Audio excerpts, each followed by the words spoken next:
जीवन में बिना तकलीफों का सामना किए सफलता प्राप्त नहीं हो सकती। ये भी एक संघर्ष और सफलता की प्रेरणादायक कहानी है। इसे जरूर सुने। एक समय की बात है, एक बार एक लड़का अपने दादाजी से मिलने के लिए गांव गया। उसके दादाजी बड़े ही अनुभवी और बुद्धिमान व्यक्ति थे। एक दिन उसने अपने दादाजी से पूछा, दादाजी, क्या आप मुझे बता सकते हैं कि मैं आपकी तरह सक्सेसफुल कैसे बन सकता हूँ? दादाजी मुस्कुराए और उस लड़के को एक पौधे की दुकान ले गए। वहां उन्होंने 2 छोटे छोटे पौधे खरीदे और घर आ गए। फिर दादाजी ने एक पौधे को घर के अंदर गमले में लगाया और दूसरे पौधे को घर के बाहर धूप में लगा दिया और लड़के से पूछा, बताओ इनमें से कौन सा पौधा एक सफल और बड़ा पौधा बनेगा?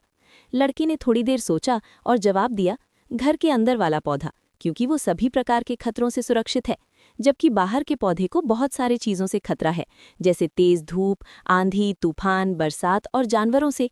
दादाजी मुस्कुराए और कहा, चलो देखते हैं भविष्य में इन दोनों पौधों का क्या होता है, और जब तुम अगली बार आओगे तो मैं तुम्हें तुम्हारे सवाल का जवाब भी दे दूंगा।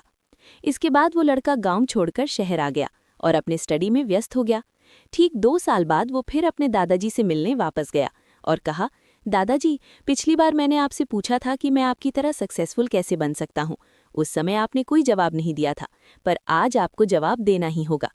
दादाजी मुस्कुराए और कहा, ठीक है, पर तुम्हें वो पौधा याद है जो हमने लगाया था? तुमने कहा था कि घर के अंदर वाला पौधा घर के बाहर वाले पौधे से ज्यादा सफल और बड़ा पौधा बनेगा। चलो आज देखते हैं। फिर दादाजी ने उस लड़के को घर के अंदर वाले पौधे के पास ले गए। लड़के ने देखा वो छोटा सा पौधा अभी भी उतना ही छोटा था, उसमें कोई ग्रोथ नहीं हुआ था। फिर दादाजी ने उस लड़के को घर के बाहर वाले पौधे के पास ले गए। लड़के ने देखा वो छोटा सा पौधा एक बहुत बड़ा विशाल पेड़ बन चुका है, जिसकी शाखाएं चारों ओर फैली हुई हैं।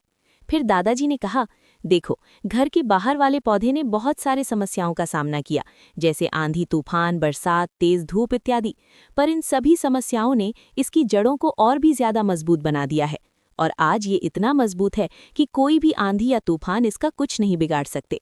जबकि जो पौधा हमने घर के अंदर लगाया था, वो आंधी, तूफान, बरसात और तेज धूप से पूरी तरह सुरक्षित था, इसलिए वो आज भी छोटा और कमजोर है। हमेशा याद रखना, जब तक आप जीवन में कठिन समय से नहीं गुजरते हो, जब तक आप संघर्ष नहीं करते हो, तब तक आपको जीवन में सफलता नहीं मिल सकती। यदि आप जीवन में चुनौतियों से डरकर आसान रास्ता चुनते हो, जैसे घर के अंदर वाले पौधे ने किया, तो आपको कंफर्टेबल लाइफ मिल जाएगी, पर आप हमेशा कमजोर ही बने रहोगे। और यदि आप जीवन की समस्याओं को चुनौती समझकर डटकर सामना करते हो, तो घर के बाहर वाले पौधे की तरह बड़ा, मजबूत और सफल बनोगे। इसलिए समस्याओं से घबराओ नहीं, उसे अपना दुश्मन मत समझो, उसे चुनौती समझो जो आपको स्ट्रांग बनाने के लिए आई है। याद रखना, हर समस्या अपने साथ अनुभव लेकर आती है और आपको अनुभवी बनाती है। आप जितना अनुभवी बनोगे, जीवन में उतने ही सफल बनोगे। इसलिए जीवन की हर एक समस्या को अपने सफलता की सीढ़ी का एक स्टेप समझो और उसका डट कर सामना करो। आपके आसपास बहुत से दुखी लोग हैं जिन्हें इस वीडियो की ज़रूरत है। कृपया उन्हें ये शेयर कीजिए। आपका एक शेयर किसी की जान बचा सकता है, किसी की ज़िंदगी बदल सकता है।